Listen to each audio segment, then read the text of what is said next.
If you're a maintenance supervisor for a commercial property, you've had to deal with everything from leaky faucets to flickering light bulbs. But nothing's worse than that ancient boiler that's lived in the building since the day it was built, 50 years ago. It's enough to make anyone lose their cool. That's where Grainger comes in. With industrial-grade products and dependable fast delivery, Grainger can help with any challenge, from worn-out components to everyday necessities. Call, click Grainger.com, or just stop by. Grainger, for the ones who get it done. This is a Film Stories original podcast.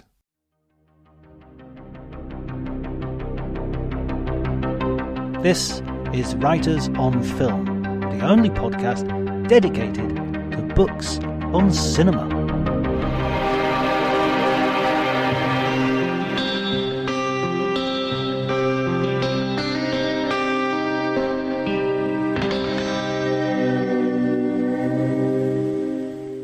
Hello everybody and welcome to Writers on Film. My name is John Bleasdale. I'm a writer and film critic, and today I'm delighted to be joined by D. Harlan Wilson, David, who is the author of Strangelove Country, Science Fiction, Filmosophy and the Kubrickian Consciousness. Thank you for joining me, David. Thank you for having me. Great to be here.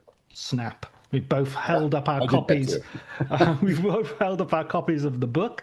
Now, I have to say, first of all, that this is like so in my wheelhouse. I love Stanley Kubrick, but I also love science fiction, and I also love the way you look very, very deeply into cinema and the crossovers between cinema and literature. So congratulations on the book. And I also have to say, I really love the way you treat your subject in a way which straddles the academic and the imaginative and the creative. It's sort of, there's moments of novelistic feel to the book. Thank you. As I said, I think in the last email I sent you, I appreciate your appreciation of the creative liberties that I took with this book. And some people, not just in Kubrick studies, but in general, aren't too keen on creative liberties of this nature. Although I don't think they're particularly amplified compared to some other books that I've done. In fact, they're quite marginalized, but because in many ways the book is structured like a formal scholarly monograph. But it was largely my creativity, I guess, was largely enabled by Daniel Frampton's monograph, Filmosophy, which is sort of the operating theoretical apparatus that I apply to Kubrick's cinema. Yeah. But again, as I said in that email, that creative impetus can rub some people the wrong way, but people who are into it really tend to love it. Yeah, I always feel that it's a sort of, emperor's no clothes sort of situation where when you're using a creative thing, you've got to make sure the emperor's got some clothes on.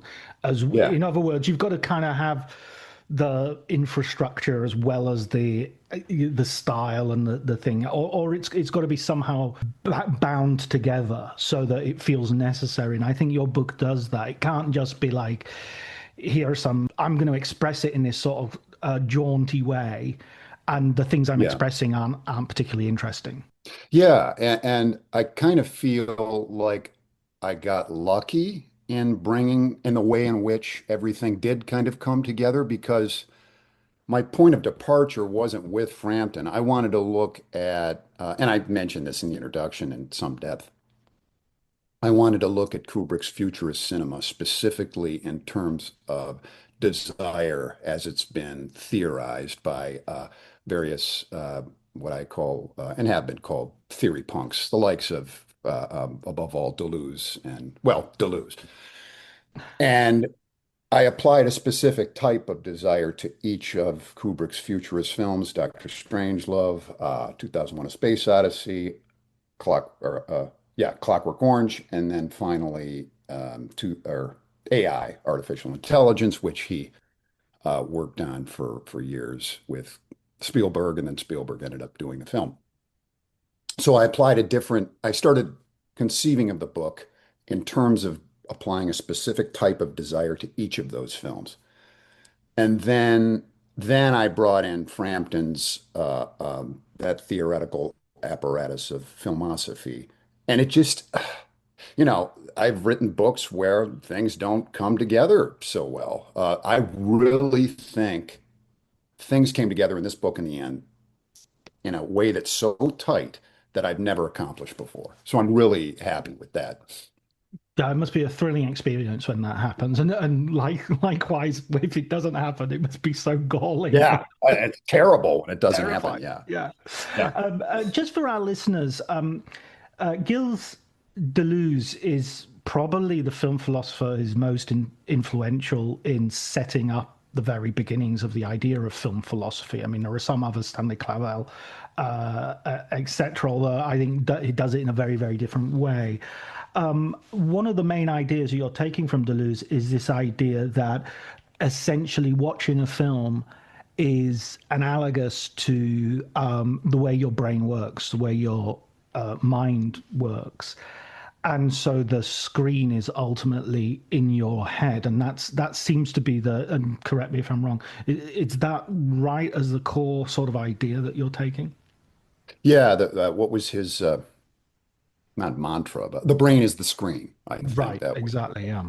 I can't remember what the French is for that, but yes, that actually connects with Frampton's filmosophy and this idea of, which is guided by this idea of film thinking. He takes, impetus from Deleuze as well. Although, have you heard of Frampton or read filmosophy No, before? no, I hadn't. No, I was very interested to hear that. As far as I can tell, I couldn't find him. I wanted to interview him. As far as I can tell, that's the only book he's written. It was put out by Wallflower Press in 2007 or thereabouts.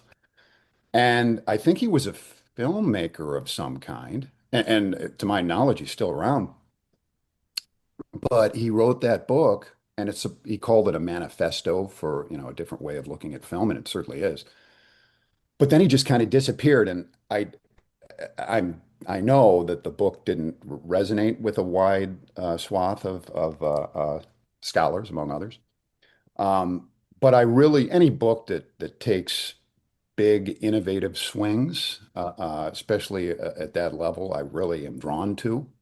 And I read that book. I'll get back to the film thinking in a moment, and the brain is the screen.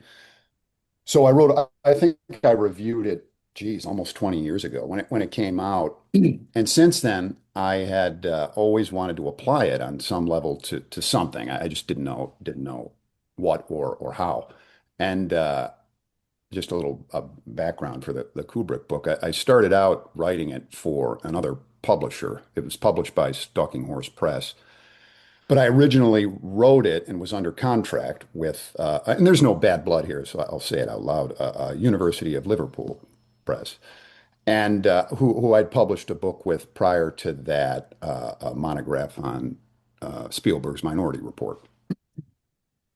So it didn't, to say it didn't work out with that press, and it didn't work out specifically, I think, because they were not too keen on the creative liberties that I took. Right. They wanted something that shot a lot straighter than how I was shooting, which is fine. That happens sometimes. But I didn't want to change what I had done. They wanted a lot of editorial renovation, and that would have changed my whole sort of project. In any case, I'm very thankful for that. And I should say it's a great series. I think they have two books out now, the Liverpool University Press. It's the Kubrick Studies series. But that really, when I saw that series, I was like, I've been a fan of Kubrick for a long time, and immediately when I was thinking of it in terms of desire, I was like, this might be somewhere where I could apply Frampton's theory, and I did.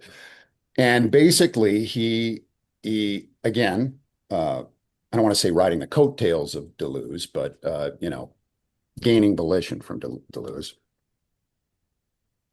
developed a concept of film as a method of thinking, wherein films and entire filmographies of filmmakers have their own manner of thinking separate from, the directors, the filmmakers themselves. Not just in terms of, the way in which viewers subjectively process and interpret films. His argument is that, they work like a brain. They work like a separate entity, an alien entity almost, if you will.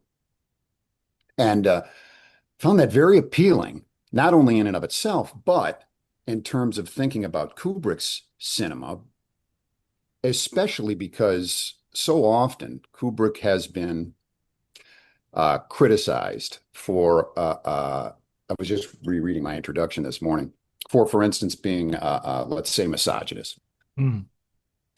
While at the same time, other critics will say, well, that's not true at all. He's, in fact, very much the opposite of that. I really think you can approach him as a moralist, an immoralist, or an amoralist. And there's plenty of evidence from his films to back up either of those arguments. So what the apparatus of filmosophy, and Deleuze allowed me to do was to kind of remove that scholarly maelstrom, I guess, of interpretation and look at Kubrick, at least, through my own perspective, with fresh eyes. So that's sort of how the whole film thinking works. I treated his oeuvre, especially with respect to the futurist cinema, through the film thinking of philosophy, and in effect, collapsed his entire oeuvre into that futurist matrix. So you call this like the Kubrickian film mind, and then within the that, KFM. Exactly, the KFM, and then within that, the SFM or KSM. So here's the The creative science stuff. fiction mind. There's the KFM, the Kubrickian film mind, and then there's KSF, which is Kubrickian science fiction. Right. Okay. And then there's I mentioned things like the SFM, which is the Spielbergian film mind. Right. Excuse me, in talking about AI. I don't screw around with that too much. But those acronyms, run throughout the book. And, my thesis is my first sentence.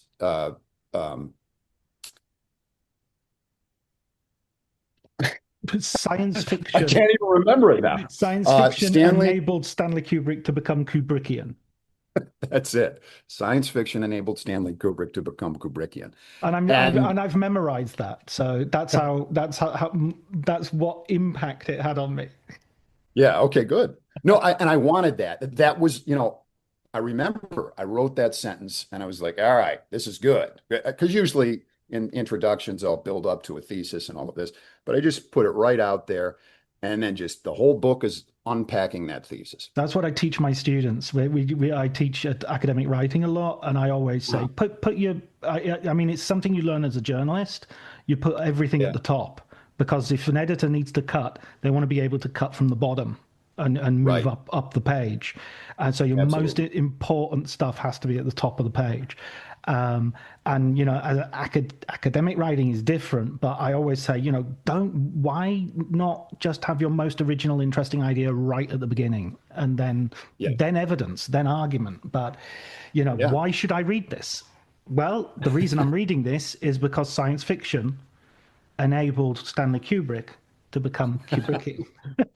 and what I mean by that is, this not only had to do with Kubrick's own desires as a filmmaker, but with censorship at the time that he was making films, and essentially censorship kind of lifted right after Lolita, I think it was after Strangelove. But the Lolita he made was not the Lolita, of course, that he wanted to make or that he could make. Because is that right? It was Lolita and then Strangelove, I think. Yes. Right. And I believe it was the Motion Picture Association's MPAA rating code that was lifted in I think it was shortly after Strangelove. In any case, Strangelove kind of set the scene for, it started to build after Lolita. And Strangelove, I still don't tend to think of it. It's certainly not genre science fiction. It's more of an alternate reality apocalypse film, but still can be categorized as science fiction. And then he goes with 2001, of course, straight in all the way into genre fiction. Although I argue that it's also an anti-science fiction film. At any rate, when he started dipping his toes, so to speak, into science fiction, for me, anyway, that's where, when we say things like Kubrickian, because we can see evidence of Kubrickian in some of the early film noirs, for instance, The Killing and so forth. Even Fear and Desire, I think I start out talking about that in the book, which was his first feature, right? I think. Yeah, absolutely. It's his first feature-length film, self-financed and later disavowed. Right, that's right. Yeah. So we can see evidence of what he would kind of become. And for me, the Kubrickian, writ large, broadly speaking, just tends to be him, let's say, feeling more comfortable with the avant-garde and expressing himself through the vehicle of avant-garde modes. Whereas prior to that, he was a younger filmmaker, finding his way. And so I argue, once he hits Strangelove, there is the Kubrickian. And thereafter, it just snowballed. Yeah. No, and then I essentially argue that everything, all of the films after that, I make an argument that they could be in some way quantified as science fiction. But that sort of science fictional manner of film thinking that he establishes in Strangelove runs throughout the rest of his career then. Yeah. I think there's a part later on in the book towards the end where you're talking about almost a Ballardian idea of everything is science fiction, because as soon as you get to a certain technological level, you're constantly inventing universes, and the technology is affecting you as a human being and the way you think and all the rest of it. You could easily I was thinking about this last night. I was kind of dreaming a little bit and going in and out of sleep with your ideas turning around in my head, and I was sort of thinking how Barry Lyndon could be like the film that they show David Bowman as he ages in the alien hotel room, and you know what I mean? And you could really invent a cinematic universe in which all the films that Kubrick makes also exist within the films Kubrick makes. So like in Clockwork Orange, in the shop, there's the record of the 2001 soundtrack in the boutique where he's buying his music. So, that's evidence that Alex could sit down and watch 2001: A Space Odyssey at some point. Yep. And even the drunk has that thing, the people in the sky flying around in the stars and nothing for people on Earth. Right. Suggesting that it's all it belongs to the same universe. It's the same Kubrickian, as you say, Kubrickian mind. This also has the benefit of kind of, well, I think you've already alluded to, which is getting away from this idea of auteur theory or biography or anything like that. You can just focus on how these films sort of autonomously exist. You don't have to get into the nitty gritty of, well, actually, it was Tumbrel who did the special effects and Kubrick wheedled a credit out of them or whatever. So that's really useful. But I want to go back a second to the Deleuze thing, because I think this is a really interesting idea, and the idea from filmosophy as well, because it's sort of it really goes with what neuroscience has told us recently, which is we don't perceive reality. And I've actually heard neuroscientists use cinema and especially the sort of the technology of DVDs as an example of how the brain operates in perceiving things. Is we don't look out of the windows of the eyes and just see everything. Our brains project an image of what it thinks reality is, and our eyes check that it's accurate, and if it isn't, it changes which is what DVDs do. They don't, if the white wall doesn't change, it doesn't keep each frame recreating the whole white wall. It only recreates whatever moves against the white wall. So in that sense, your brain is, is the technology of the cinema, the technology of DVDs is doing the same thing as as your brain is. So the analogy is not even just an analogy, it's kind of identical. Yeah, I mean, I have to say, I don't know how in favor that sort of, this whole cinema as brain. There was I get the sense that it's kind of lost steam, Mm. that way of looking at things, at least within film studies, the theory of film studies. But I'm still very much, I'm definitely with you. That's the thing. The thing is, and especially with this Kubrickian film mind too, our brain, of course, is always tricking us. We can't escape our subjectivity. I'm what we see is not necessarily what is. I mean, and holy cow, does that apply to the world we're existing in now, especially with what's going on with, well, let's say American politics. I mean, And leave it at right. that. I mean, but at the same time, everything's kind of like Ballard said, everything is science fiction. I'm writing a couple of books on Philip K. Dick now, and his big thing was, he played with reality. There was no grounded reality. Reality was completely fluid. You couldn't pin it down. And, that's an apt metaphor for the human condition. Yeah. Yeah, But absolutely. especially the cinematic human condition. One of my arguments, another argument in this book is that, we all, whether we like it or not, um, now have cinematic consciousnesses. Although cinematic is probably the wrong word as we move away from, film towards TV and streaming. And it's all a result of, phone culture. But Yeah, yeah, yeah, I mean that's really. Well, I think we're going to come back to this at some point. But let's head sure. into the movies because I think this is a way that a lot of people will be familiar with the movies, and so we can sort of solidify some of these ideas to some degree, or allow them to remain fluid but pour over the wonderful molds that these movies. So we start with Strangelove, and as you said, Strangelove is a film which to some degree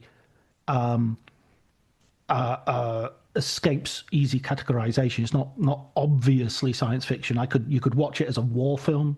I remember Yeah. watching it and thinking that the footage of the outdoor attack was like real Mhm. footage that he'd just sort of edited into the movie, which I think is such a wonderful. I love those naive readings you have of a film when you're a kid, and you think, well, wow, that he's done his job, hasn't he? If that's what I genuinely thought. Yeah, yeah. And he made a concerted effort to blend a docu-realistic footage with the crazy antics that happen in Strangelove, because in addition, it could be a war film, it could be a science fiction film, but it's also, of course, a riotous satire and comedy, slapstick comedy. So it's kind of crazy just in that way in terms of its multi-generic status. Um, sorry, what Well, was it's the was yeah, the it was one of those dreaded more a comment than a question sort of Oh, that's okay. things. Um, but yes, no, absolutely. On that sort of dichotomy, you have that docu-realistic thing and the horror and the nightmare, but all the names are crazy, Swiftian, Mandrake, Yeah, yeah, yeah. Jack Yes. the Ripper, And that's why I mentioned, so yeah, that's a good point of departure. The craziness in that movie starts with the way in which it blends genres. And that's why I look at that film. So I look at each chapter in the book is titled in accordance with the desire, the form of desire that I think that film embodies. So the one on Dr. Strangelove is pathologizing desire. The one on 2001 is is weaponizing desire. weaponizing desire. Yeah. Clockwork Orange is neutralizing desire, and AI is customizing desire. Right. And so those are sort of the overarching ways in which I enter into my discussion of the films. But it's particularly apt for Dr. Strangelove because the craziest thing in that movie, well, I was going to say is Dr. Strangelove, but then there's General Ripper. But Ripper is everybody is kind of a symptom of Strangelove's pathology. And I established that in my reading of that film, among other things. But then that in particular, I trace throughout the book. And Strangelove for me becomes a kind of ghost that haunts Kubrick's cinema after that and can be applied to all of the films thereafter. And I do that, with the films that I look at. So there's this operating insanity in Kubrick's films. But Kubrick, no matter what he's doing, there is some satire involved there, even in his most tame, sort of dramatic and subtler moments. He is commenting on the human condition again and again. Yeah. Yeah, and the thing that you've got there as well is the idea that we have a certain technological capacity and facility, and we create these things, but then these things constantly fail because our humanity is still the same. So we can design and we can build these weapon systems, but in the end, there will be madness, there will be insanity, and someone will just, unleash. And, I think you use this phrase, the fail safe will fail. Yeah. Yeah. And that was one of his, the themes that I think that emerges in a lot of his films. This fear of machines and especially of machines malfunctioning. You see it, of course, in Strangelove in 2001, the HAL malfunctions, to say the least. In A Clockwork Orange, the system is the machine that sort of malfunctions against the malfunctioning Alex, but he's a product of his circumstances and culture. And then in AI too, the humanity, actually, that AI is so interesting. And I'm really glad. At first, I wasn't going to write about that, but it's so profoundly and dynamically comments in a retrospective way on the three other films that I just mentioned. And the big machine in that, humanity kind of becomes a cyborg. The metaphor for that are the AIs. But in the end, there is no humanity. Humanity's dead. The only thing that remains are its AI, which I argue is kind of, if we trace it, Strangelove's what I call his mine shaft dreams come true. That is the bomb coming true from Strangelove. Yeah. Yeah, living in a sort of antiseptic world in which no human beings exist anymore except one Right. consciousness is sort of like where the Strangelove desire ends up pointing you, which is a form of sort of, I don't know, embrace of death, essentially. If you want to cure the world of human beings, that's the inevitable endpoint, right?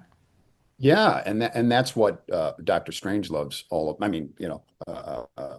we love the bomb.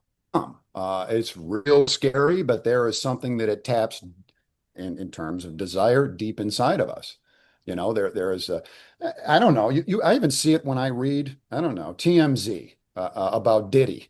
I'm like, boy, this guy is evil. I can kind of feel the bomb. I feel like my own desires. There is a certain excitement there, right? Yeah, but at the same time, like, boy, this is horrific. This is just terrible. Yeah.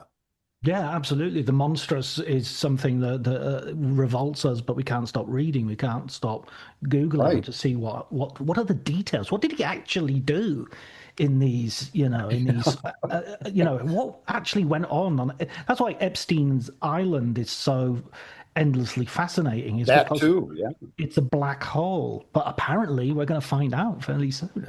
Who knows? Who Really. knows Huge. if Elon has his way?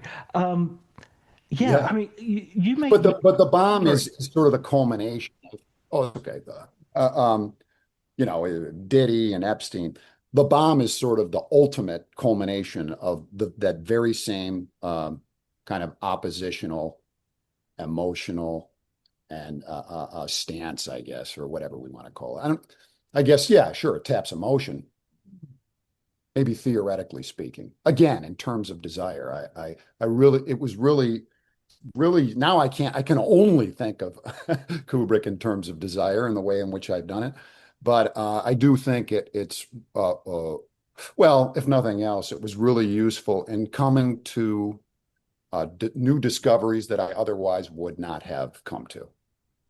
When it comes to the next film, 2001: Space Odyssey, there's this really interesting idea that you have of the Kubrickian rule being "thou shalt kill," which is sort of the sort of order that is given to the moon watcher, the ape at the very beginning, or the hominid who will evolve into humankind. And it's another example. Inverting, Yeah, exactly. thou shalt kill, of course, inverting the biblical tenth, or I don't know what commandment that is, but that's not my idea. I pulled that from somebody else, but yeah. Right, right. But that's really fascinating. But what I one of the things I was sort of like I wanted to ask you because this was a sort of question that popped into my head, and it's kind of connects to the idea of the brain mind and other stuff as well, is why view the monolith as a phallus and not as a vagina? I think you could absolutely, as with everything Kubrickian, I think you can absolutely view it that way as well. Right. My reading in this, though, is all about the phallus with respect to desire. I mean, geez, you could invert what I've done in this book and read it absolutely the other way. I'm sure there's a reading there. What's your reading of the monolith as Well, feminine, ultimately rather than masculine? the reason I say that is because I think I mean, it's obvious the thing like, okay, it's oblong, okay, and it's vertical, and you could say, okay, it looks like a penis because of that, which it kind of doesn't, because penises aren't oblong and they're vertical depending on your point of view and your mood. Right. But That's true.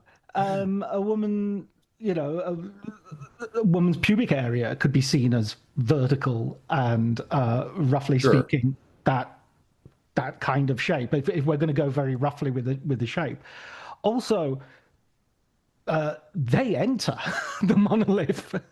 Yes. It's a And womb. It gives birth to a new form of humanity, the precisely, monolith. Yeah. it doesn't sort of do anything that it's not a functional phallus, if you like. I mean, you could say, well, it's a symbolic Yeah. phallus, and certainly, I mean, I'm not going to be a contrarian about it. The scene Sure. where the monkeys are sort of worshipping the monolith, it's very, it's very obvious how it looks. Yeah.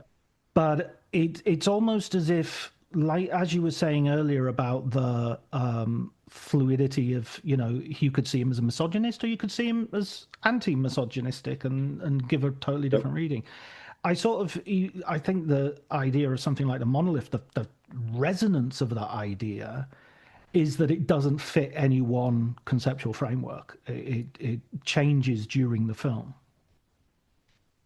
Yeah, yeah. And you could make the argument too that it is, the aliens who we never see, they Mm. are a manifestation of the impossible, yet they clearly are doing something. And I only know that I remember when I first saw 2001 long ago, not when it came out, I wasn't even born, but in maybe it was the late 80s. And I didn't know what the hell was going on in that movie. I mean, I didn't have the intellectual or capacity to sort of process it. But I was really interested, and only after I read Clarke's novel, and Kubrick and him sort of collaborated on that. Clarke ultimately wrote it, but Kubrick was involved. Then the novel is kind of a guidebook to what's going on in the film. It contains a lot of info dump and exposition that, of course, isn't in the film. So, but one of the things about so we don't technically see the aliens in the book, but there's more about them. And so there's clearly something going on with them in the film, that they have the capacity for profound change, which they bring to bear. But we could read them as you could read that monolith as neither masculine nor feminine, for instance. Just we can't see what it really is, just as we can't see who the aliens are. Um, and again, that goes back to the whole fluidity of everything. Yeah. And this is how I'd connect it back to what we were saying about Deleuze and how, academics are can be quite resistant to that idea of the film mind and the film brain and whatnot. Is Yeah. It seems that they keep tenaciously a grip on Freud, even when like Freud in his major field of study has been Yeah. largely abandoned, and it always feels sort of like, okay, so you're not willing to accept this, which kind of people are saying this is actually how the mind operates, but you are willing to stick to this sort of more cultural. I mean, I think Freud's fine as a sort of cultural touchstone, a way Yeah. of so a kind of a pretty good and adept literary critic. His writing on Hamlet is excellent, and very influential. But it always interests me how he manages to hang on in Hollywood. Screenwriters, for instance, seem to use Freud a heck of a lot, rather unquestioningly. I mean, he's even his psychoanalysis, it reads like literary criticism. Yeah, And there's been books actually written that make that argument and unpack it in great detail. I perceive him, I might even, I've mentioned it before, like Deleuze too. They're kind of like cyberpunk science fiction writers. Seriously, that's how I think of Freud. Holy cow, that guy! Like, I mean, his just his imagination. I mean, he think of what he did. It's incredible. I mean, now in terms of application, okay. I mean, in therapy and so forth. Well, yeah, okay. A lot of that's been discounted, but still, in retrospect, it's endlessly fascinating. So I understand why people are drawn to it. But in turn, and in using him to develop a theory or uh, read a text or something. Um, that's cool, as long as you're not taking yourself too seriously. And that's the thing.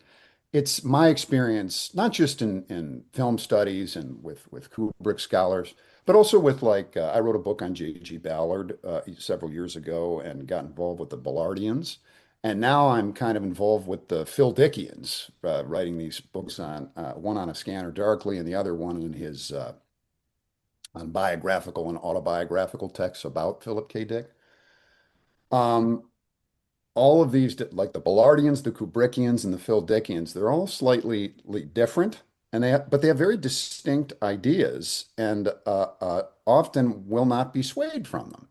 Whereas, I've my whole career I've been kind of I float from one thing to the next, and I'm just very curious and interested. I always you're a want to science learn. fiction butterfly. Yeah, exactly. You're a cyber butterfly. But I'm always, well, I want to challenge myself. I want to learn new things. It just seems kind of natural. So I must say, even to this day, it's a bit perplexing when I'm confronted with certain scholarly rigidity, let's say, especially the likes of which I'm doing in Strangelove country. And so far, the response has been pretty good. But, well, I'll give you an example. An author friend of mine. Actually, I've never met him in real life, but we've been corresponding for a few years.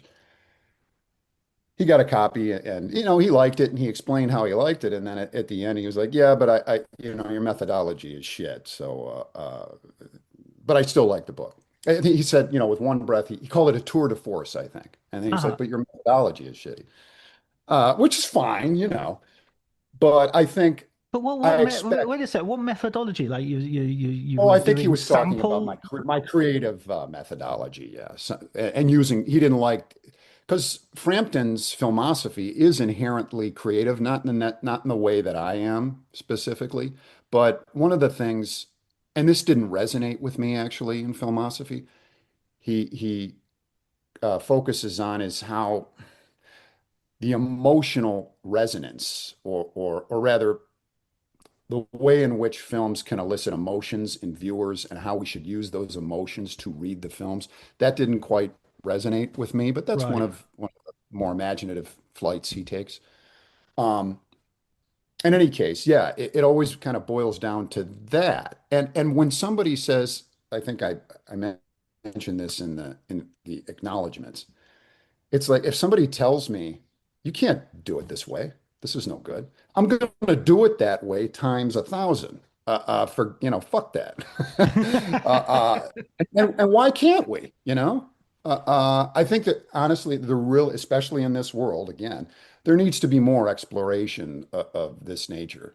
Uh, I Absolutely. really do. And it seems Yeah. totally in fitting, it seems totally consonant with the subjects that you're studying as well. I mean, it's like Yeah. Philip K. Yeah. Yeah. How can you study Philip K. Dick and say, no, you have to stick to one rigid way of looking at stuff?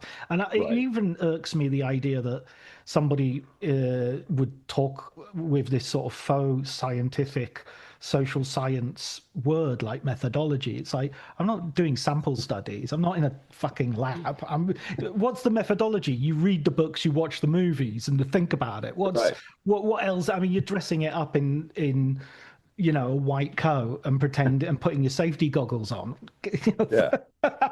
Now you've dropped the f bomb. I can too. Fuck that. Yeah, exactly.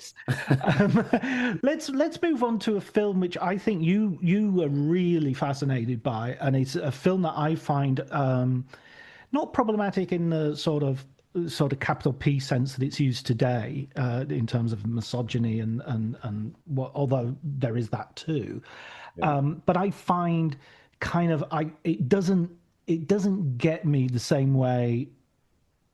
It's my least rewatched of the Kubrick movies, Mhm. which is to say I've rewatched it a lot, but just not Not to as the much. Yeah. exactly to not yeah.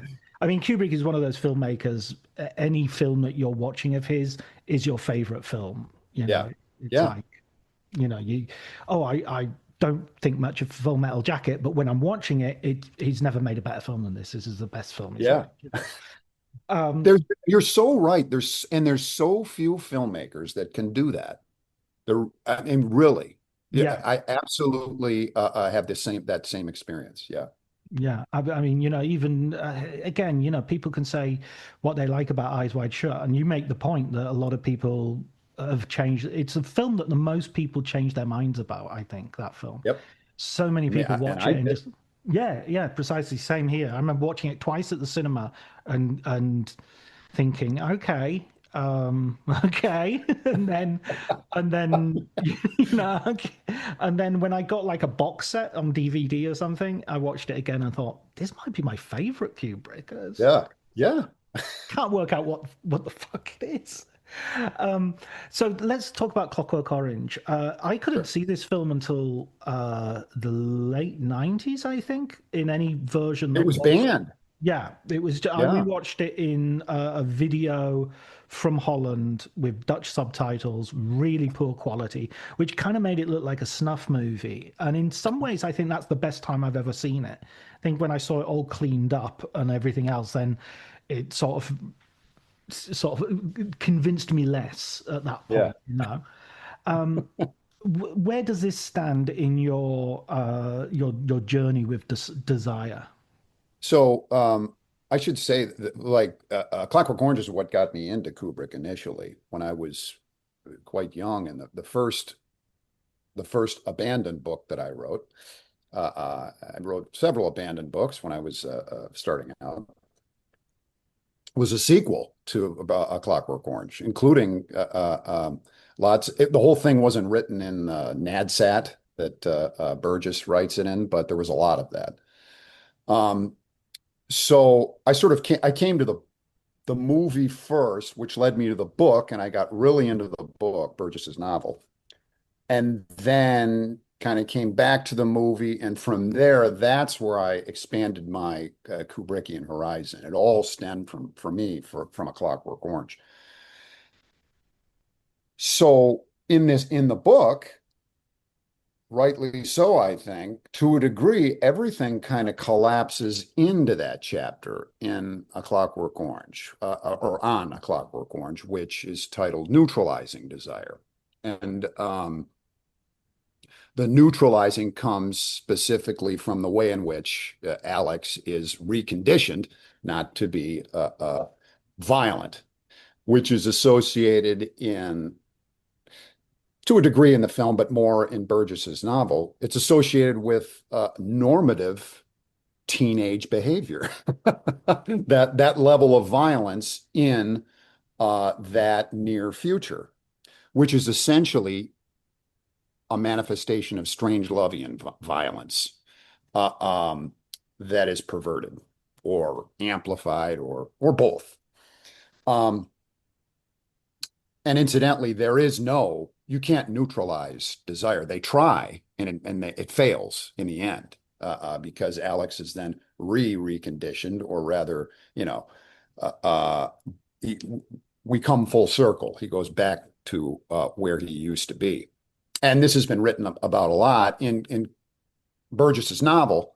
The final chapter sees Alex sort of growing up. He realizes, oh, gee, I was just young, and that's why I killed and raped people, which is, let's say, dated. But Kubrick. Well, I don't know. In the days of Andrew Tate and sort of the kind of moral panic which is going on about young men at the moment. Yeah, that's true. It's almost like we're back to the well, boys will, as you say in the book, Burgess's idea is more or less boys will be boys. They'll just be they'll go through periods of ultra violence and then grow out of it, hopefully. Right.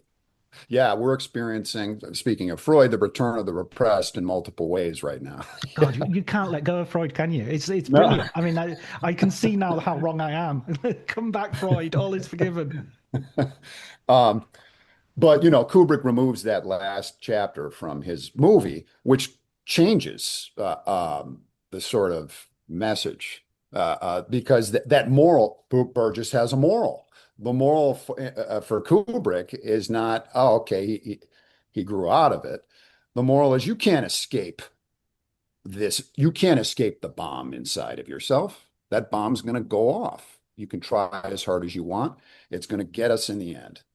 And that, above all, is how the film sort of speaks to my how I view desire throughout the Kubrickian. Yeah, and it's I mean, I always think a little bit like we've been talking already with Clockwork Orange, and in a sense, this has been the hints in terms of Eyes Wide Shut and to some degree Full Metal Jacket as well, is there's a generic sort of slipperiness about Clockwork Orange. Because, I mean, you can watch it 1,000 times and forget how funny it is, for instance. Yeah. And I'm always surprised that it's so much talked about as this sort of very violent film and everything. And I've kind of never really thought of it as that violent. It seems, I mean, violence is there and unpleasant violence is there. Yep. But it's not, it doesn't embody violence to me. It doesn't, there's no bits that I feel squeamish or, oh, ow, that looked like it hurt. Yeah. And the humor is what drew me to it, first and foremost. And I didn't really perceive it as a science fiction film. It's certainly not a science fiction film, the likes of which 2001 is, but it's set in a dystopian near future. But speaking of the violence, I'm on the exact same page as you. The thing with there are two, when he kills, he breaks into the writer's house and rapes his wife, when he and the Droogs do.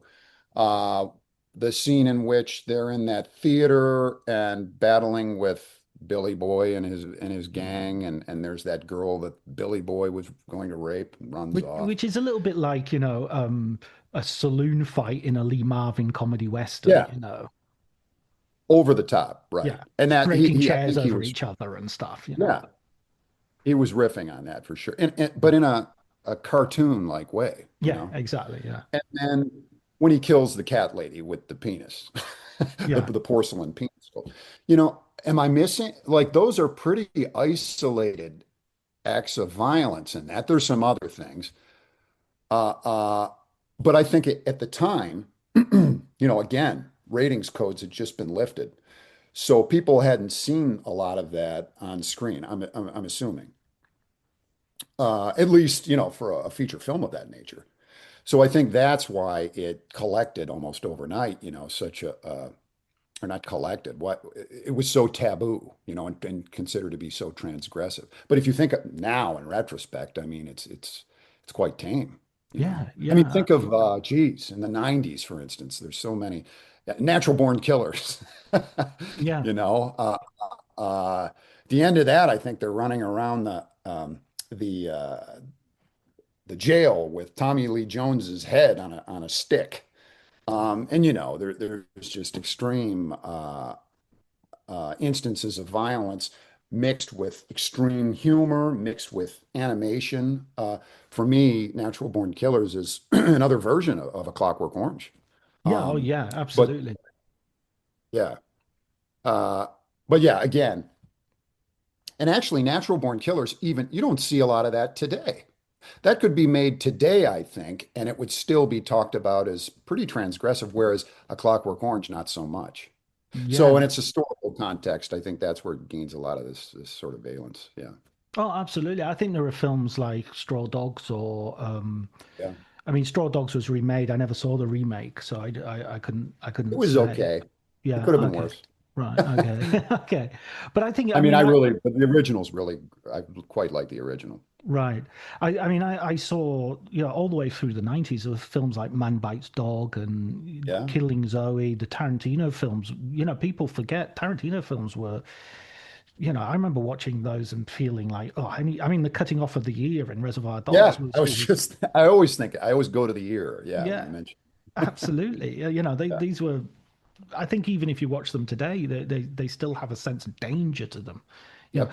know, David Lynch, I think post David Lynch, well, I mean, the latter part of his career and after his death, there's been this invention of David Lynch, the cuddly guru, the transcendental meditation guy. And Yeah. my experience of watching David Lynch films was like one of imminent danger and dread, just sitting watching them thinking, God, Absolutely. anything could happen with this guy. So when we get to design, we get to artificial intelligence. This is a film that obviously poses some problems because it's got mixed authorship. But I think you Mhm. argue very convincingly for its inclusion. And also the idea that now we're going again another generic space. Really loved the bit that you said. I think it was in the introduction that you say every Kubrick film is like anti the last Kubrick film. Every Kubrick film is like a response and a Yeah. almost like an aggressive act towards the one that's just come.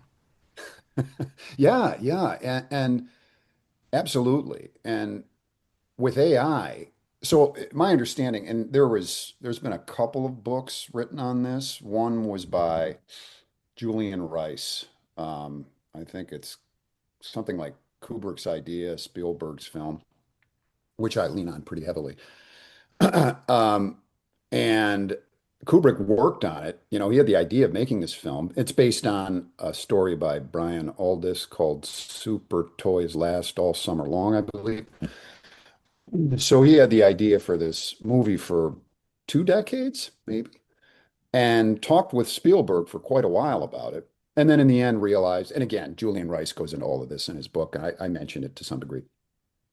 In the end, Kubrick's like, look, he saw Jurassic Park and he said, Spielberg's onto something here with the special effects. And, in the coming years, he's like, look, Stanley, Steven, why don't you do this film?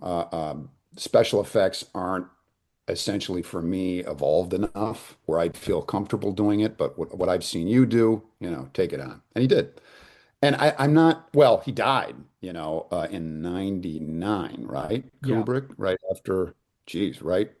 Either right. right before Wide Eyes or Eyes Wide Shut was released, or right Yeah, he after just they finished. wrapped? He'd literally finished the final cut, and it was like a Okay. week, 2 weeks after, um, Right. reaching Okay. for his oxygen tank. So I don't think I think his involved obviously there was AI came out in 2001, so when Spielberg was making that, Kubrick was gone. But again, they worked pretty closely for a while. And at first in that film, I was like, oh, I can see where Kubrick is and where Spielberg is. For instance, Kubrick is Rouge City. That struck me very much, which I call the capital of Strangelove country. Mm. That struck me as exceedingly Kubrickian. It turns out that's exceedingly Spielbergian, at least according to what I read about it. The things that I thought belonged to Kubrick, Spielberg actually put in there. The flesh fairs, those Holocaust-like flesh fairs, that was Spielberg too. Whereas Kubrick injected the more sentimental parts into that film that, frankly, I didn't think worked as well. Mm. Mm. Uh, uh, but that's just sort of a personal fanboy sort of assertion. Yeah, Um, I think it's interesting that, but I think Spielberg often gets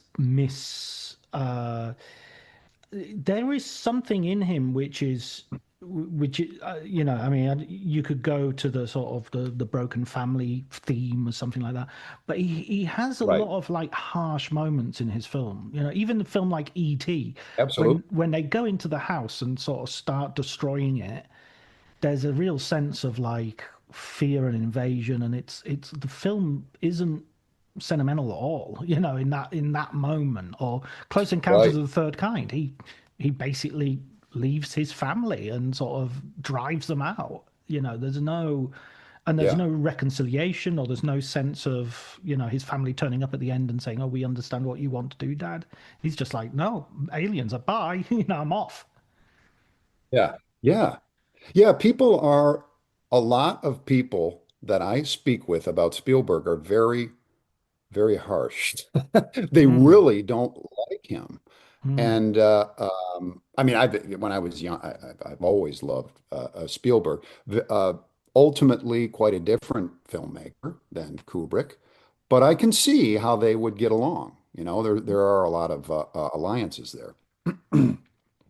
And even if we just reduce it to, they have different senses of style, but they are both. One of my theses in the book is that style is a way of seeing, and they both enact a style through a certain perception and, of course, a certain mode of desire. uh, at any rate, AI I mentioned this before, but for me, is in this book was a good vehicle to look at what I had done in those first three films in my discussion as a kind of retrospective. But it also, in the end, it really brings things together. Like I mentioned, where we are at the end of AI with, you know, I describe what happens at the end of the film. We kind of pull out as if we're pulling out from a film set mm. after David, his mom is reborn, but they're both gonna, or at least she's gonna die within 24 hours or something, and then once and for all, the bomb will have its way. We have the specialists, the evolved AI that inhabit the world, and then there's David, and that's it. Humanity's gone. But they worship humanity now, just as as if we're Jesus and God or whatever. Allah. Um, so the bomb has, done its job. Strangelove has done its job. It's wiped everything out. Where we are at the end, when we pull out of that sort of, it's highly metafilmic when we pull out of that theater, because the house where it's shot in the end, it's made to look like a stage set almost. It brings everything for me anyway, in my discussion, to such a tight close. I was like, I can't believe it. When I remember writing it and coming to the end there, I'm like, I can't fucking believe that this worked out so well. It's all plugged in right here. The bomb has run its course. Here we are.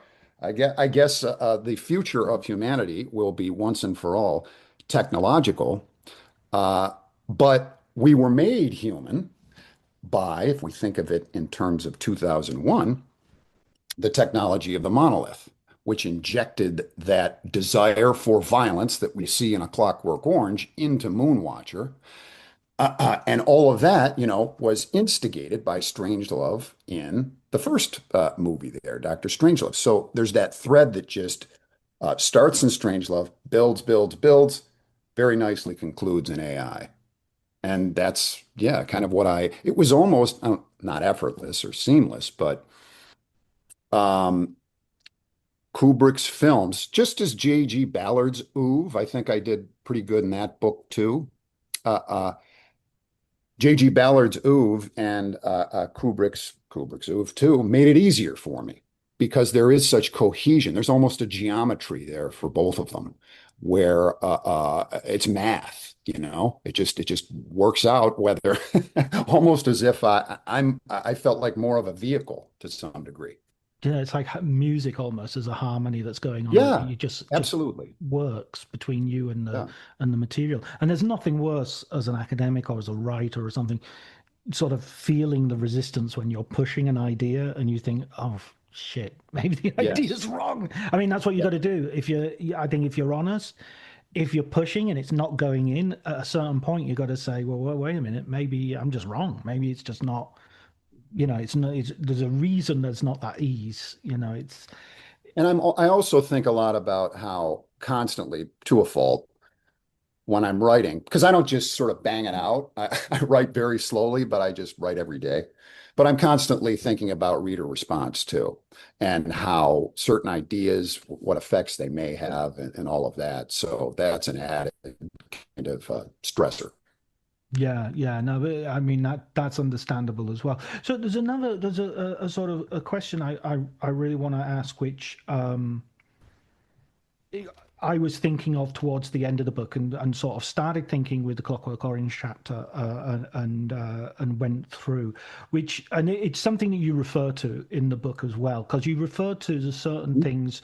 You say that Kubrick drops the ball when it comes to race. There's, with the exception of Oh, James yeah. Earl Jones, there's no one.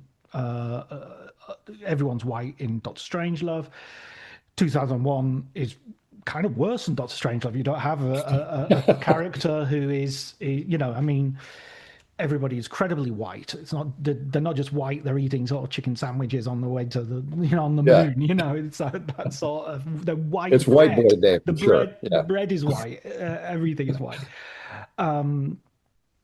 When you get to Clockwork Orange, likewise, England was a multiracial country in the 60s and 70s. Mhm. It had, uh, and and uh, and yeah, AI. I'm not sure how much that applies to AI because you've got a different There's a sort little of, more diversity there. Yeah. and Spielberg himself is much more tuned to that sort of idea himself. He's Yeah. got children who are from different races and what have you.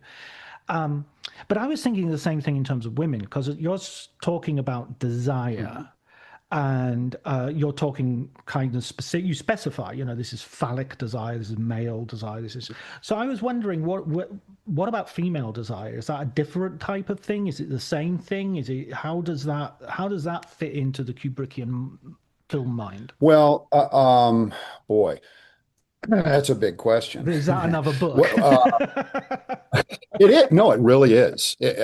Absolutely. But you know, this is mostly a critique. What I argue is that, let's say, the Kubrickian film mind satirizes and critiques collectively through its cinema, specifically techno-masculine desire. Right. Women are support that critique, just in a way that they are almost entirely occupy supporting roles. I do make an argument though that who's the who's gosh, in Doctor Strangelove, it's the strongest female, I argue, in is at least in the futurist cinema. She's a secretary. So She's Miss George C. Scott, Miss Scott, yeah.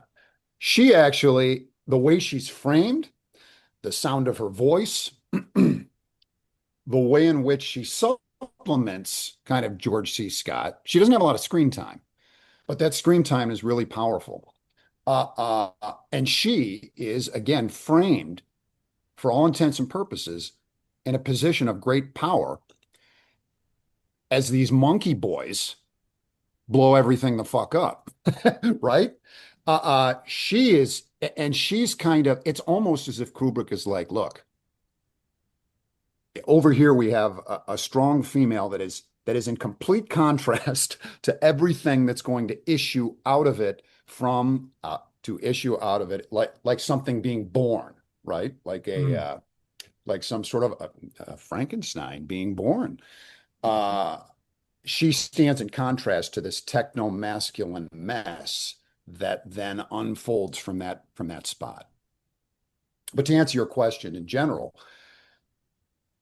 it would be fascinating. A study of the feminine in Kubrick would be a study in not complete absence, but certainly in marginalization and near absence.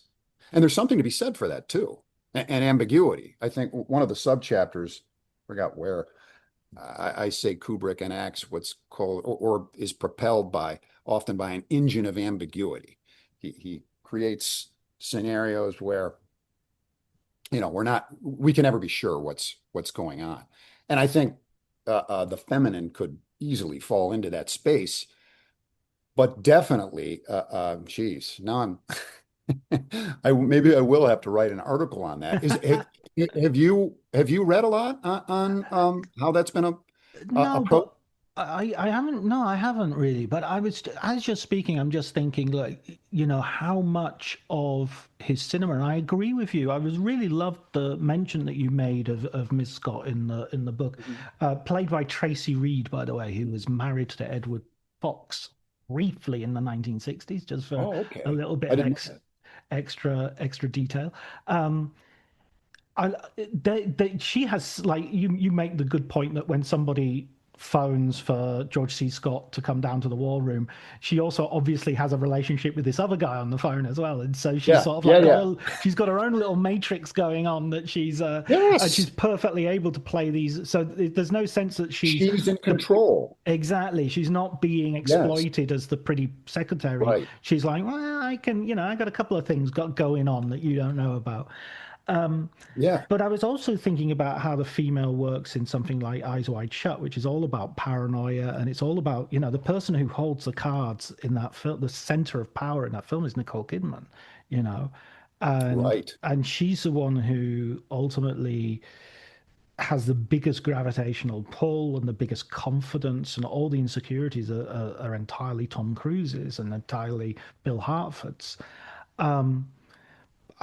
Yeah, I don't know. I mean, like Wendy in The Shining, would that be, the revelation in Full Metal Jacket is that the sniper it's like the sudden presence of a woman in this masculine world of violence is sort of how can we kill a woman? I mean, it's like, okay, we've been bombing kids for 3 days, but all of a sudden this young girl has sort of literally unmanned us, and I mean literally unmanned us because a few minutes earlier she shot the first person the sniper shoots is the black marine who she shoots quite visibly in the crotch, a crotch which has been sort of shown as a sort of literal, again, Fetishized. a literal dick measuring competition.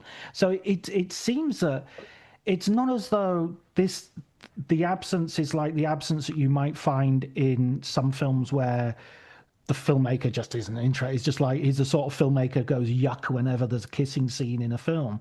That sort of never grew up as a boy, has that same experience.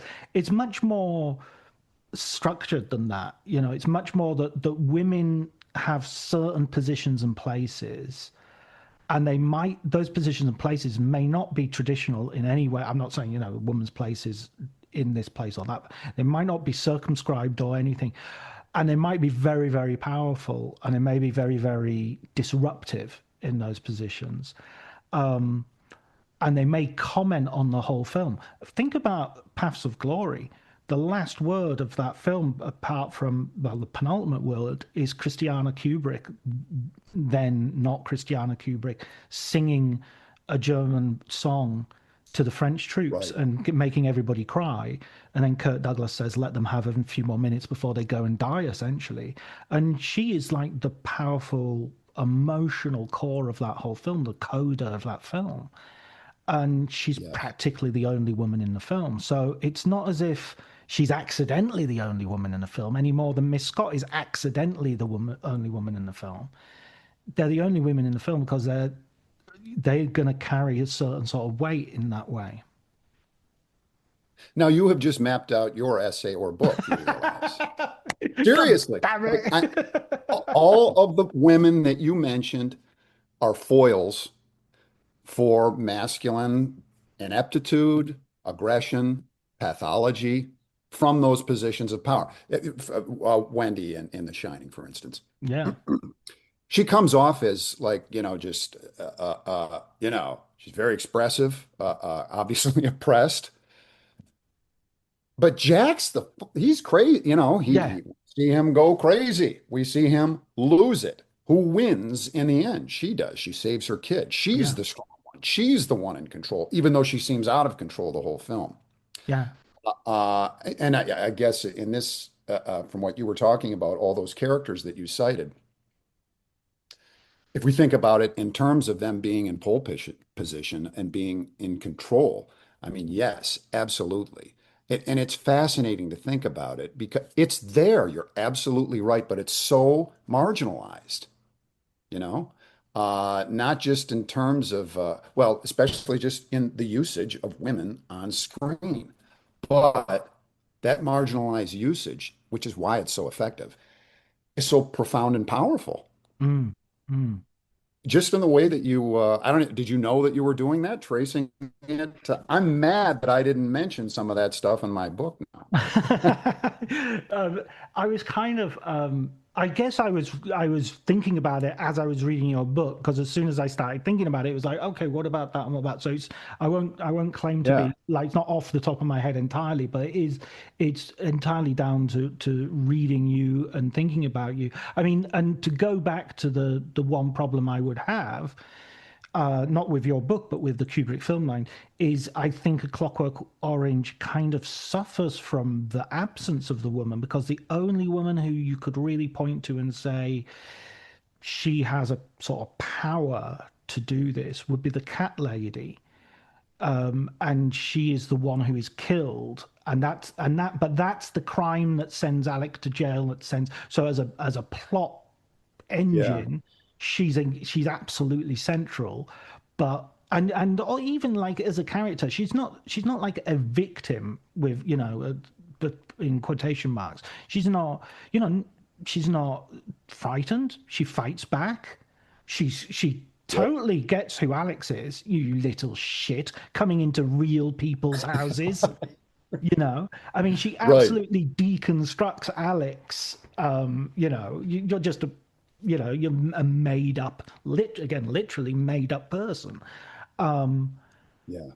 But by killing her and by not having any sort of, and I'm not, you can't, this is a danger in any sort of cultural criticism is sort of like, to criticize a film or a book for what it isn't and try to in my version I would have made his mother more Yeah. important. I'm not saying that. It's just No, not at all. I But mean, that's what criticism's all about, though. It's supposed to facilitate more ideas and criticism. yeah, A lot of scholars are like, how dare you say that about my book or whatever. I love criticism and negative and good, whatever. I mentioned this at the end. It's like, whatever you think about Frampton's book, and I have something to say about A Clockwork Orange in a moment. Whatever you think about Frampton's book, for instance, good scholarship amplifies the critical imagination, and it allowed me to, see things in a new light. And if people take issue with my book or any book, good. That's what it's all about. So you take issue with it. What do you think about things? yeah, But uh, uh, the cat. So when I think about the cat lady, and I don't write about this, but just based on what you were saying, there is a woman thereafter that is framed in a very much in a position of power that is a consequence of Alex killing the cat lady when he is put on stage and they're demonstrating how he's now a robot and can't commit acts of violence and so forth. And that woman comes out on the stage, she's topless, and she's literally standing over him, lording over him. And as much as he reaches up and tries to touch her breasts, but he gets that death-like feeling and so forth. So I don't know. Maybe we could read that as an extension of him killing the cat lady. That woman, that position of power, clear power that she's put in, is sort of haunted, or Alex is haunted by the cat lady in that respect. I don't know. Yeah, that's interesting. That works. That definitely works. And I mean, maybe that's the problem with Alex. Maybe that's the whole is the inability to see desire as something mutual. I mean, he's not. If we see desire as, it's like it's like there's only one porn category. If we see desire only as violence, only as the expression of masculine power, then it's an extremely narrow version of desire that we're Yeah, actually looking at. And there's, spooning, for instance, cuddling. cuddling. Yeah, There's a whole bunch of other stuff. It doesn't have to be like sure. it's Alex. Um, you know, um, and the fact is that is But I take, go ahead. I think that's actually included in the critique of the film, as you describe the dream sequences have and the fantasy sequences are all sort of bad Hollywood, and they're all. I mean, I was really interested to Yeah. watch. I'm not sure if have you ever seen Funeral Parade of Roses, the Japanese film. No, It's well I worth haven't. watching. This is a really influential film for Kubrick for A Clockwork Orange. I forget the director, but I'll cut out the bit where I say forget the director, and I will say I it. should probably know that. Oh no, it's a kind of obscure. It's Funeral Parade of Roses from '69, so really contemporary with Clockwork Orange by Toshio Matsumoto, and Okay. it's a queer film. So it's unusual in several aspects.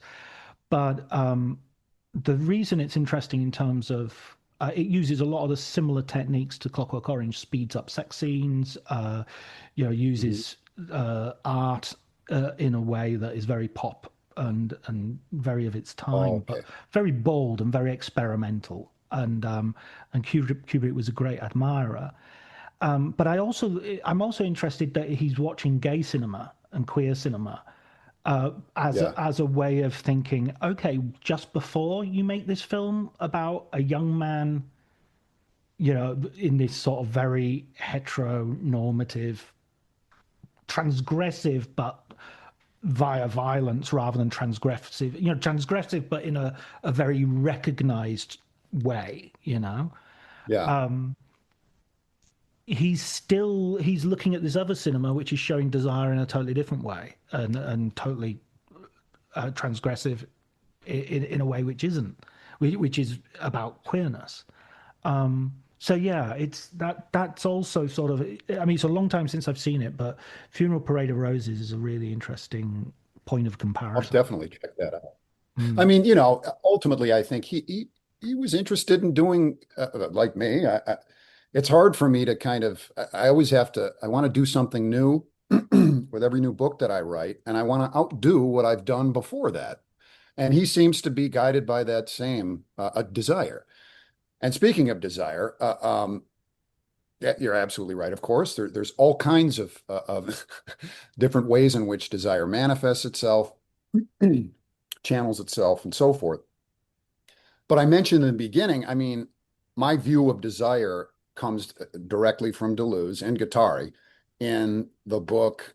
It's either Anti-Oedipus or A Thousand Plateaus, wherein they say that one sentence, there is only desire in the social and nothing else, which is to say, desire is kind of everything. You remove desire from the human, well, what's left? Well, there is no social, there is no society, there is no culture. All of this is a result of desire. And I would argue, at least for the present day human condition, and going back to the Industrial Revolution, desire connected to technology. And in the case of Kubrick's futurist cinema, its relationship with masculinity, Yeah, at least in terms of how I'm approaching the material. absolutely, absolutely. Wow, wow. What a conversation, man. We've got into the we got into the nitty-gritty and we went It was into the great. metaphysical and we went into the physical. Listen, one last question that I ask Sure. everybody, David, which is, can you give us a recommendation, a film book recommendation for our listeners? A film book recommendation? Sure. What am I reading now? So I'm going to say, here, give me a sec. I'm going to go get it. Sure. Is that all right? Yeah, yeah, sure. No, I don't know if I don't know if I'd choose this book if I had more time to think about it, but just off the top of my head, it's called Ends of Cinema. Oh, good cover. I think it was published in 2020. Uh, University of Minnesota Press. It's just a collection of essays. I won't try to pronounce the editor's names. Ends of Cinema, though. I do cite it in my book. Specifically, one of the essays has to do with how cinema is, since its inception, late 19th century, consistently been dying and then being reborn, at least in terms of how it's been processed by film critics. So, but there's lots of interesting essays in the collection that take innovative and new looks at cinema. Yeah. I've just written an article called well, no, it's about not the end of cinema, but end of cinemas. Um, Oh, I feel that's the more urgent problem. I think cinema is going to continue the way music continues. It's an art form, but yeah. actual theatrical spaces where you can go and sit and watch movies, they close every day, and they close for Yep. very specific economic reasons. And so you don't need to save cinema, but you could actually save cinemas, by. I mean, often they're failing for their own self-sabotage of the industry. They tend to have this thing of becoming their competitors, which is not a good way of competing. So for instance, I was talking to this French cinema owner. He owns a string of cinemas, and he was saying, we don't compete with Netflix, we compete with restaurants. If someone is leaving the house, they're leaving the house to go to the cinema or restaurant, and so we've got to make the cinema better than the restaurant. And so what we do is we have food Oh, in the cinema, and that way people can come to the cinema, eat, and watch a film. But you're not going to get good food in a cinema, not in the way you will. If you want to eat, you go to the restaurant. So the cinema offering yeah. food is not really that solution. And then the studios think, okay, what we do is we're against the streamers. We're competing with the streamers. So we're going to make films which are similar to what the streamers are doing. We're going to become like them. So we're going to make episodic cinema. We're going to make sequels and loads of stuff like that, and we're going to tie it in.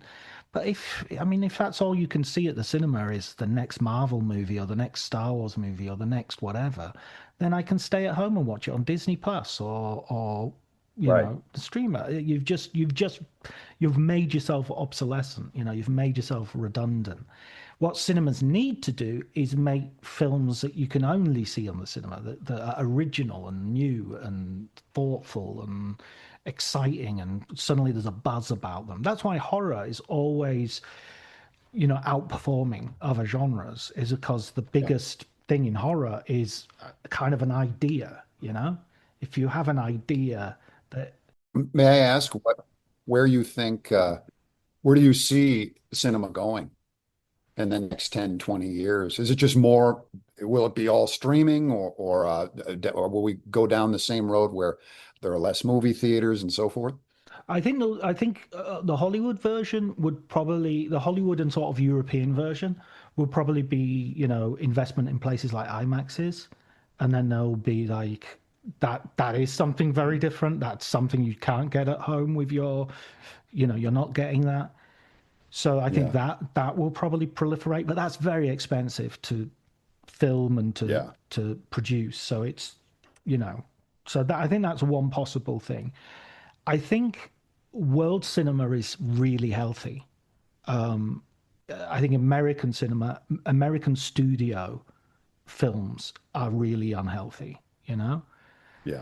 Having said that, you have Barbie and Oppenheimer come out the same year, and suddenly you've got record-breaking box office. So you don't really need that many films in uh, for Hollywood to turn a profit.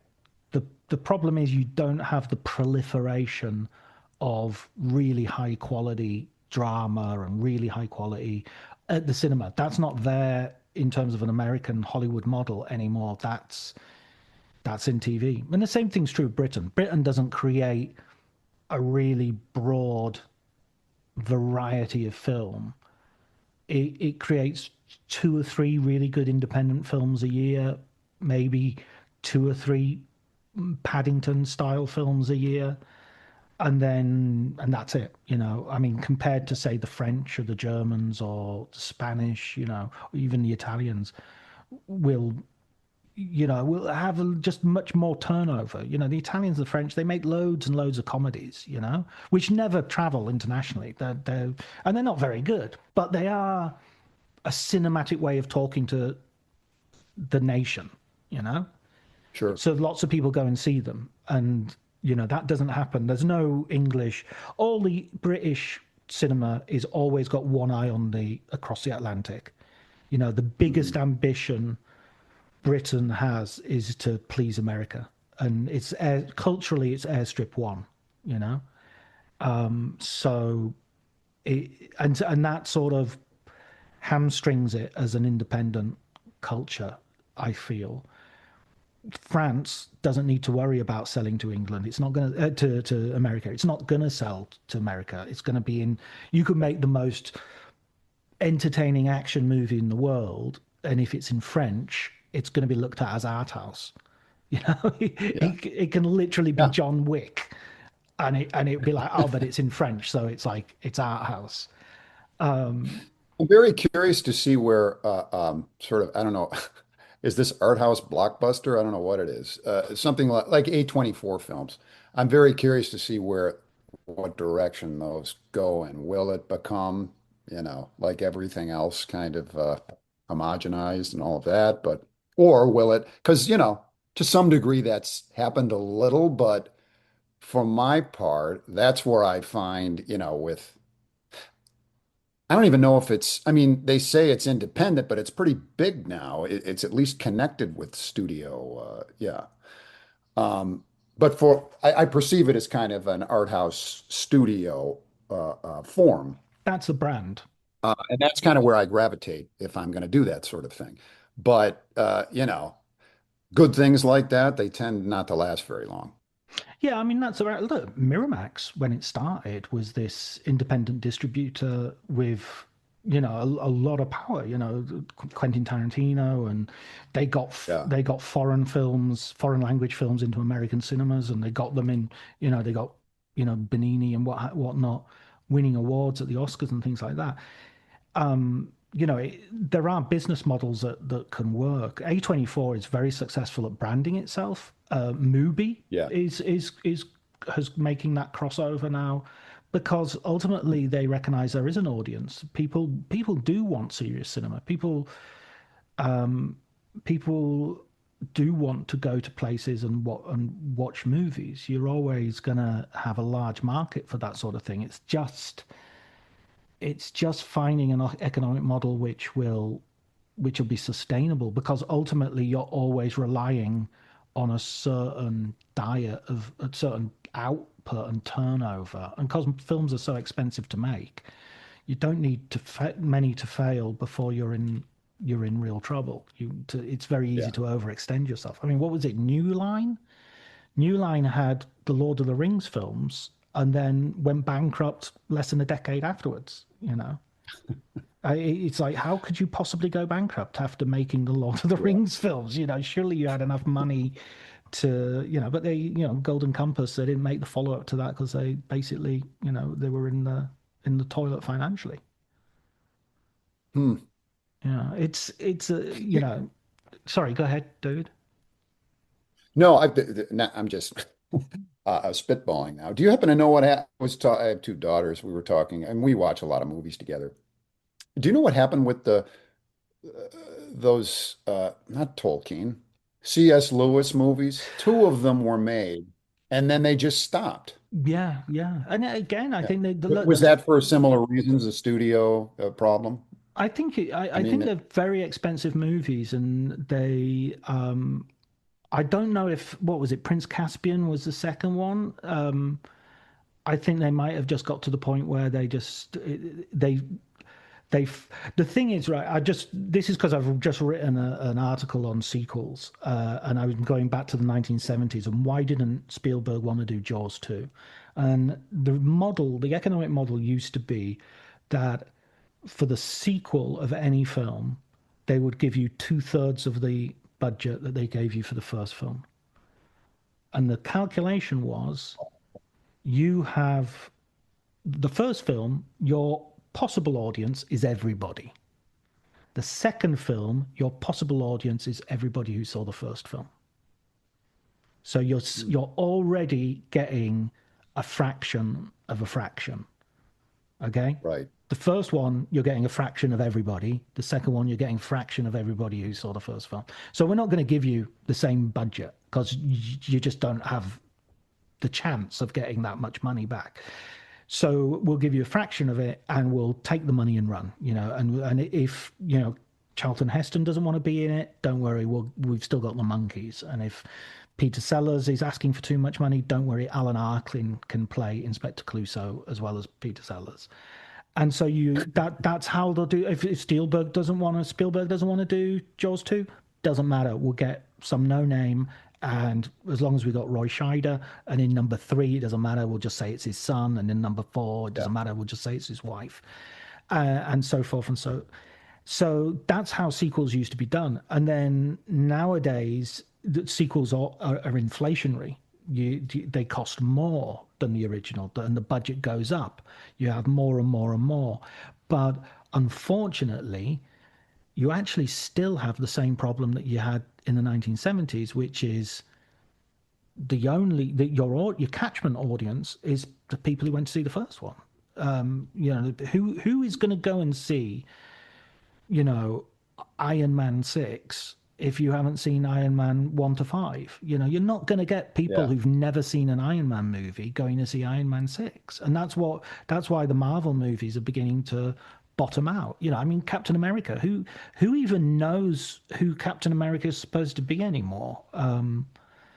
It's wow, we've got really into the weeds here, haven't we? Are we still doing a podcast? Okay. Okay, David, thank you so much for being my guest on the podcast. Thank you. It was great to be here.